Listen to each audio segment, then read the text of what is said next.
नानी, जैसे फिल्मों में दिखाते हैं वैसे ही मम्मी भी दुल्हन बनेगी? नाती वंश ने फिर पूछा। मुझे नहीं पता, साधना जी ने नाती को टालते हुए कहा। 5 साल का वंश दुनियादारी से तो बेखबर था, लेकिन जो कुछ घर में हो रहा था उसे शायद वह सहजता से स्वीकार नहीं कर पा रहा था। स्वीकार तो घर में कोई नहीं कर पा रहा था, लेकिन इसके सिवाय दूसरा रास्ता भी नजर नहीं आ रहा था। साधना जी रोने लगी तो वंश उनके पास खिसक आया और उनके आंसू पोंछता हुआ बोला, नानी रो मत, अब मैं आपसे कुछ नहीं पूछूंगा, बस एक बात और बता दो, जिनसे मम्मी की शादी हो रही है वे कौन है? साधना जी स्वर को संयत करती हुई बोली, वह तेरे पापा हैं। अच्छा, अब पापा मम्मी दोनों के साथ रहूंगा। वंश खुशी से उछल पड़ा तो साधना जी उसका चेहरा देखती रह गई। सुप्रिया अपनी माँ और बेटे की बात बगल के कमरे में बैठी सुन रही थी। उसके हाथ का काम छूट गया और वह पलंग पर निढाल सी लेट गई। अतीत की काली परछाइयां जैसे उसके चारों ओर मंडराने लगी थी। 6 साल पहले भी घर में उसकी शादी की तैयारियां चल रही थी। तब सुप्रिया के मन में उत्साह था, आंखों में भविष्य के सुनहरे सपने थे। तब गाजे बाजे के साथ वह आकाश की पत्नी बन अपने ससुराल पहुंची, जहां सभी ने खुले दिल से उसका स्वागत किया था। आकाश अपने माता पिता का इकलौता बेटा था। शादी के दूसरे दिन आकाश के 10-15 दोस्त उन्हें बधाई देने आए थे। नए जोड़े को लेकर सब दोस्त मजाक कर रहे थे। उन्हीं में से एक ऐसा भी दोस्त था जिसे देखकर सुप्रिया सहज नहीं हो पा रही थी, क्योंकि जितने समय सब बैठे थे उसकी दोनों आंखें उसे घूरती ही रही।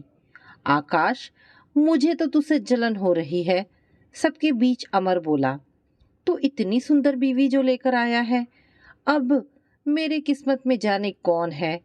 अमर ने नजरें सुप्रिया पर जमाए हुए कहा तो सब हंस पड़े। चिंता मत कर, तुझे सुप्रिया भाभी से भी ज्यादा सुंदर बीवी मिलेगी। दोस्तों के बीच में से एक दोस्त की आवाज सुनाई दी तो अमर ने नाटकीय अंदाज में अपने दोनों हाथ ऊपर हवा में लहरा दिए। एक बार फिर जोर से हंसी के फव्वारे फूट पड़े। चाय नाश्ते के बाद जब सब दोस्त जाने लगे तो अमर सुप्रिया के पास आकर बोला, मुझे अच्छी तरह पहचान लीजिए भाभी जान, मैं आकाश का बहुत ही करीबी दोस्त हूँ अमर, और आप चाहे तो आपका भी करीबी बन सकता हूँ। सुप्रिया उसके इस वाक्य को सुनकर सकपका गई और एक देवर की अपनी नई भाभी से चुहलबाजी समझकर चुप रह गई। अमर अब अक्सर घर आने लगा। वह बात तो आकाश से करता, पर उसकी नजरें सुप्रिया पर ही टिकी रहती। सुप्रिया ने कई बार आकाश को इशारों से समझाने की कोशिश भी की, पर वह अपनी दोस्ती के आगे किसी को ना तो कुछ समझता था और ना समझाने का मौका देता था। एक दिन अमर किसी पिक्चर की 3 टिकटें ले आया और आकाश व सुप्रिया को ले जाने की जिद करने लगा। सुप्रिया ने पिक्चर देखने न जाने के लिए सिर दर्द का बहाना भी किया, लेकिन उसके आगे उसकी एक न चली। सुप्रिया को पिक्चर देखने जाना ही पड़ा। इंटरवल से पहले तो सब ठीक था। आकाश उन दोनों के बीच में बैठा था। सुप्रिया ने चैन की सांस ली, लेकिन इंटरवल में जब वे लोग ठंडा पीकर लौटे तो सुप्रिया के बीच की सीट पर बैठना पड़ा और वह आकाश से कुछ कहती इससे पहले पिक्चर शुरू हो गई। अमर ने मौका मिलते ही सुप्रिया को परेशान करना शुरू कर दिया। उसकी आंखें तो सामने पर्दे पर थी, लेकिन हाथ और पैर अक्सर सुप्रिया से टकराते रहे।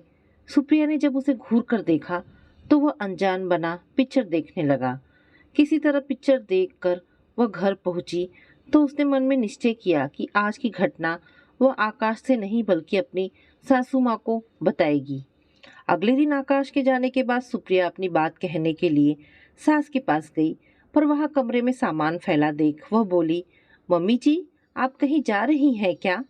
हाँ बहू, मैं और आकाश के पिताजी सोच रहे थे कि तुम घर संभाल रही हो तो हम दोनों कहीं घूम आए। बहुत दिनों से ऋषिकेश जाने की सोच रहे थे। सुप्रिया की सास के स्वर में शहद की मिठास थी। कितने दिनों के लिए आप लोग जा रहे हैं? सुप्रिया ने झिझकते हुए पूछा। 4-5 दिन तो लग ही जाएंगे। आप लोग रास्ते में मुझे मेरी मम्मी के घर छोड़ देंगे? सुप्रिया ने हिम्मत बटोरकर पूछा। बेटी, तेरे ही तो सहारे मैं निश्चिंत होकर जा रही हूँ, और फिर आकाश का ख्याल कौन रखेगा? सुप्रिया की सास ने कहा। घर में अकेले रहने की कल्पना मात्र से सुप्रिया का मन घबरा रहा था, पर वह करे भी तो क्या। सोचा, चलो मम्मी जी को ऋषिकेश से लौटने पर सब बात बता देगी। ये सोचकर सुप्रिया फिर अपने काम में लग गई। यथासंभव सास ससुर के ऋषिकेश जाने के बाद सुप्रिया डॉक्टर के पास नर्सिंग होम चली गई, क्योंकि कुछ दिन से उसे ऐसा लग रहा था कि शायद उसके वह आकाश के प्यार का बीज उसके अंदर पनपने लगा है। घर में किसी से कुछ कहने से पहले वह डॉक्टर की सहमति चाहती थी, इसलिए आज रिपोर्ट लेने चली गई। कॉन्ग्रेचुलेशन सुप्रिया, तुम माँ बनने वाली हो। डॉक्टर ने मुस्कुराकर सुप्रिया के हाथ में रिपोर्ट पकड़ा दी। घर से तुम्हारे साथ कौन आया है? थैंक यू डॉक्टर, मैं अकेली आई हूँ। कोई खास बात है तो मुझे बताइए, सुप्रिया ने कहा। नहीं, कुछ खास बात नहीं है, डॉक्टर बोली। मैं तो बस इतना कहना चाहती थी कि तुम्हारे घर वालों को अब तुम्हारा खास ख्याल रखना चाहिए। घर जाते जाते सुप्रिया सोच रही थी कि आज जब आकाश घर आएंगे तो उन्हें यह गुड न्यूज़ सुनाऊंगी। सुनकर कितने खुश होंगे वह। ये सोचते हुए सुप्रिया आकाश के आने का इंतजार कर रही थी कि डोरबेल बज उठी। सुप्रिया ने लपक कर दरवाजा खोला तो सामने अमर खड़ा था। कैसी हो भाभी जान? अमर ने कुटिल हंसी के साथ पूछा। सुप्रिया दरवाजा कसकर पकड़े हुए बोली, मम्मी जी पापा जी घर पर नहीं हैं, आप फिर कभी आइएगा। लेकिन अमर दरवाजे को ठेलकर जबरदस्ती अंदर घुस आया। मैं जानता हूँ कि वे लोग ऋषिकेश गए हैं, पर तुम मुझे जाने को क्यों कह रही हो? सुप्रिया को सिर से पैर तक घूरते हुए अमर बोला। कितने दिन बाद तो आज यह मौका हाथ लगा है, इसे यूं ही क्यों गंवाने दे? तुम क्या अनाप शनाप बके जा रहे हो? अमर को बीच में टोकते हुए सुप्रिया बोली। तुम्हें शर्म आनी चाहिए, मैं तुम्हारे पक्के दोस्त की पत्नी हूँ। अमर उसकी इस बात पर ठठाकर हंसते हुए बोला। तुम्हें पता है सुप्रिया, आज तक मैंने आकाश की हर चीज शेयर की है, तो बीवी क्यों नहीं? तुम चाहो तो सब हो सकता है, और आकाश को कानों कान खबर भी नहीं होगी। तुम अभी की अभी निकल जाओ मेरे घर से, सुप्रिया चीखते हुए बोली। मैं तुम्हें और सहन नहीं कर सकती। आज मैं आकाश को सब सच्चाई बताकर रहूंगी। तुम समझने की कोशिश करो सुप्रिया, तुम्हारे लायक सिर्फ मैं हूँ, आकाश नहीं, जो मुझसे हर बात में उन्नीस सी है। कहते कहते अमर ने सुप्रिया का हाथ पकड़ अपनी तरफ खींचा तो चटाक की आवाज के साथ सुप्रिया ने अमर के गाल पर एक थप्पड़ जड़ दिया। मैं सिर्फ और सिर्फ अपने पति से प्यार करती हूँ, और अब तो उसके बच्चे की माँ भी बनने वाली हूँ, फुफकारते हुए सुप्रिया बोली और अमर को दरवाजे की ओर ढकेल दिया। तुमने मेरा प्रस्ताव अस्वीकार कर बहुत बड़ी गलती की है सुप्रिया। तुम्हें तो मैं ऐसा मजा चखाऊंगा कि भूल कर भी तुम मुझे कभी भुला नहीं पाओगी। जाते जाते अमर उसे धमकी दे गया। सुप्रिया का शरीर गुस्से से कांप रहा था। उसे अपनी खूबसूरती और शरीर दोनों से घृणा होने लगी, जिसे अमर ने छूने की कोशिश की थी। जो हुआ था उसके बारे में सोचते सोचते सुप्रिया चिंतित हो गई। बुरे बुरे ख्याल उसके मन में आने लगे कि आज तक तो आकाश ऑफिस से सीधे घर आते थे, फिर आज देर क्यों? इसी उधेड़-बुन में सुप्रिया बैठी रही। रात 10 बजे आकाश घर आया। आज बहुत देर कर दी आपने? सुप्रिया ने दरवाजा खोलते ही सामने खड़े आकाश को देखकर पूछा। तुम्हारे लिए तो अच्छा ही है, आकाश ने चिढ़कर कहा। क्या मतलब? सुप्रिया हैरानी से बोली। तुम माँ बनने वाली हो, आकाश ने गुस्से में पूछा। जी, आपको किसने बताया? तुम यह बताओ कि बच्चा किसका है? चिल्लाकर बोला आकाश। किसका है क्या मतलब? ये हमारा बच्चा है, सुप्रिया आकाश को घूर कर बोली। खबरदार, जो अपने पाप को मेरा नाम देने की भी कोशिश की। मैं सब जानता हूँ तुम कहाँ कहाँ जाती हो। आप यह सब क्या अनाप शनाप बोले जा रहे हैं? आज हुआ क्या है आपको? कहीं अमर? सुप्रिया की बात बीच में काटते हुए आकाश फिर चिल्लाया। देखा, चोर की दाढ़ी में तिनका। अपने आप जुबान खुलने लगी। हाँ, अमर ने ही मुझे सारी सच्चाई बताई है।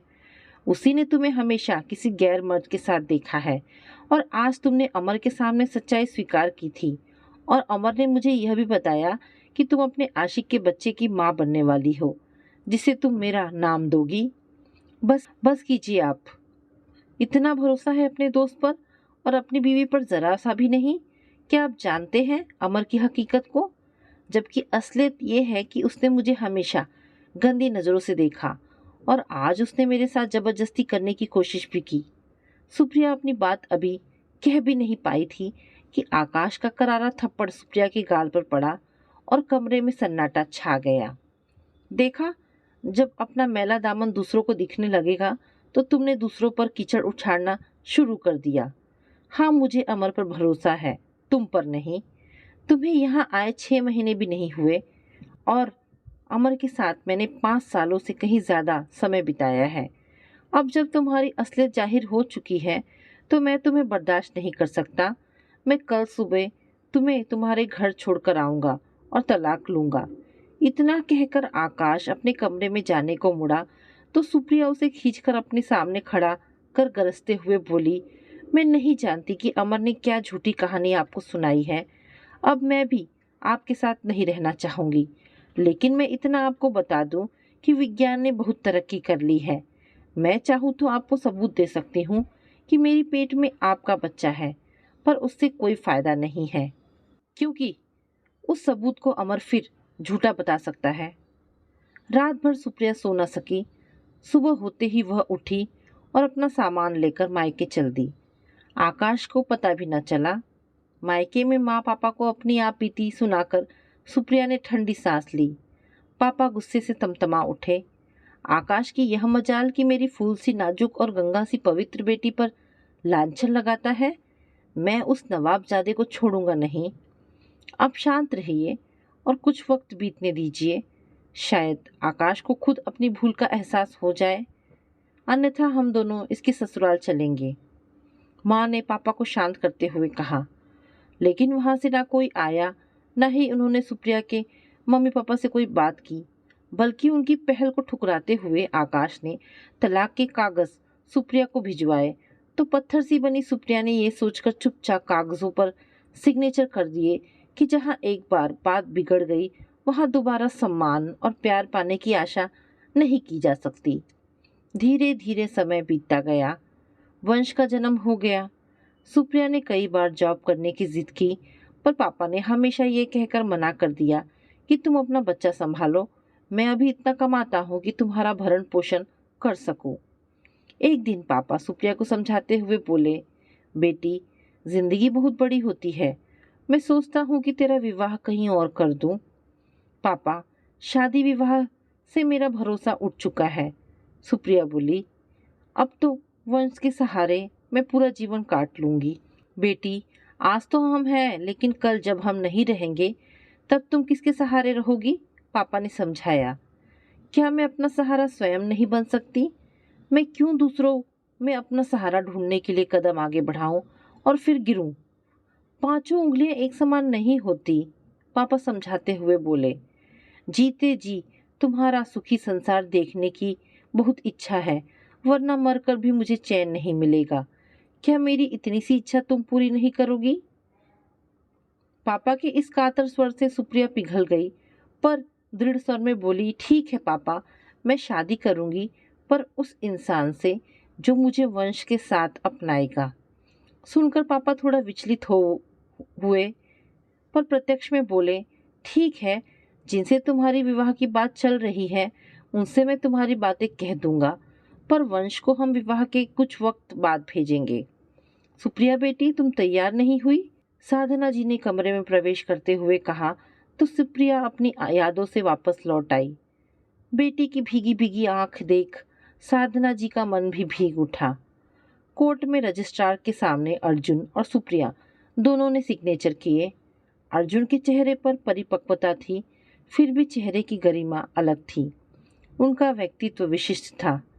वंश को कुछ दिन बाद भेजने की बात कह पापा रोते बिलखते वंश को लेकर भीतर कमरे में चले गए और अपने घर से विदा हो सुप्रिया एक बार फिर अनजान लोगों के बीच आ गई।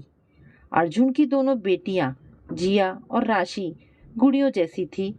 वंश से उम्र में कुछ बड़ी थी, जो जल्दी ही सुप्रिया से घुल मिल गई। 3 महीने बीतते बीतते सुप्रिया ने अर्जुन से कहा, मैं वंश को यहाँ लाना चाहती हूँ। हाँ, इस बारे में हम शाम को बात करेंगे। अर्जुन झिझकते हुए इतना कहकर ऑफिस चले गए। शाम को सब बैठे टीवी देख रहे थे तो अर्जुन की मम्मी बोली, बहू, मुझे जल्दी से अब पोते का मुंह दिखाना। वंश भी आपका पोता ही है मम्मी जी, जाने कैसे हिम्मत कर सुप्रिया कह गई। ये सुनते ही अर्जुन और उसकी मम्मी का चेहरा उतर गया।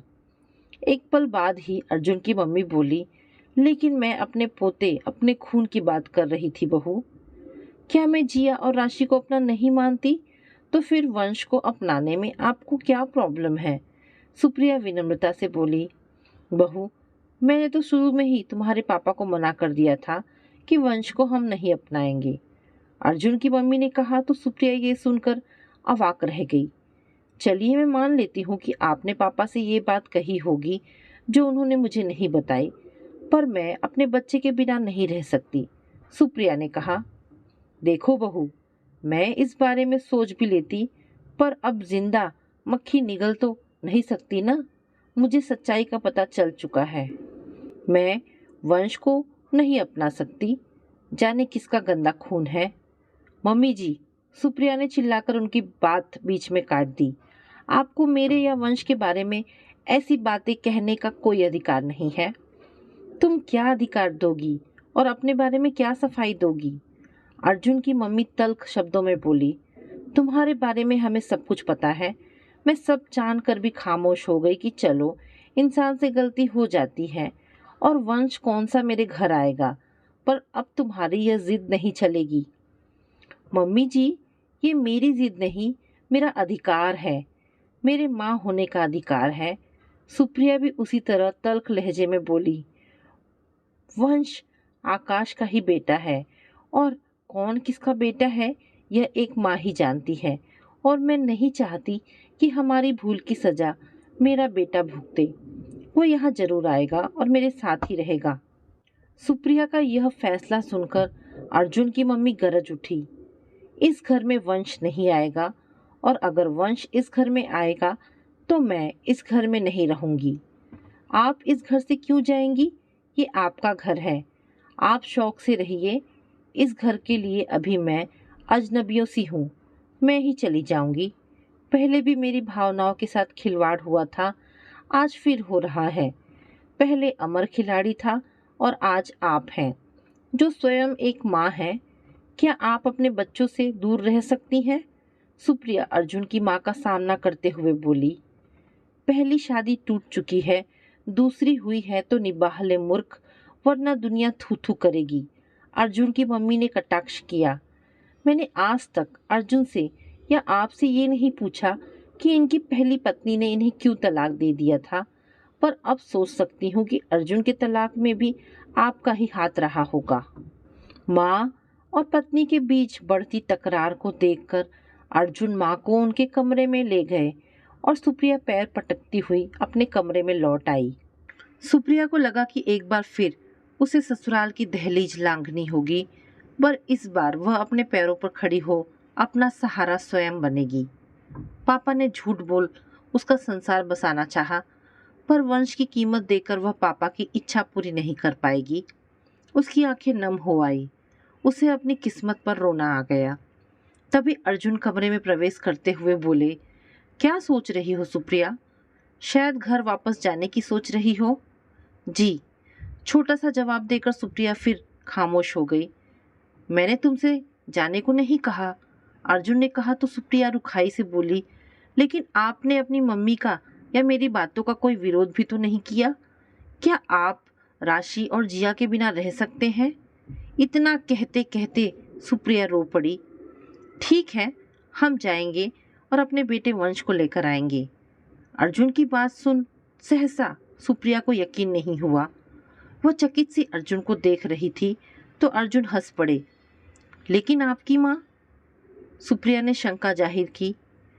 अरे हाँ, मैं तो भूल ही गया था, अभी आया, कहकर अर्जुन मुड़ने को हुए तो सुप्रिया ने टोका, आप कहाँ जा रहे हैं?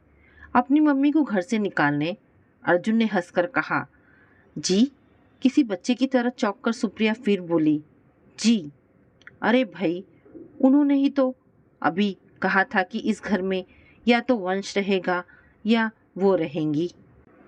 कल जब वंश आ रहा है तो जाहिर है वे यहाँ नहीं रहेंगी, अर्जुन ने कहा। लेकिन मैं ऐसा भी नहीं चाहती, आखिर वह आपकी मम्मी है। सुप्रिया अटकते हुए बोली। मेरी माँ है, तभी तो उन्हें उनके भाई के यहाँ कुछ दिन छोड़ने के लिए जा रहा हूँ। तुम चिंता मत करो, वह भी अपने बच्चों से अलग होंगी, तभी तुम्हारी ममता को समझ पाएंगी।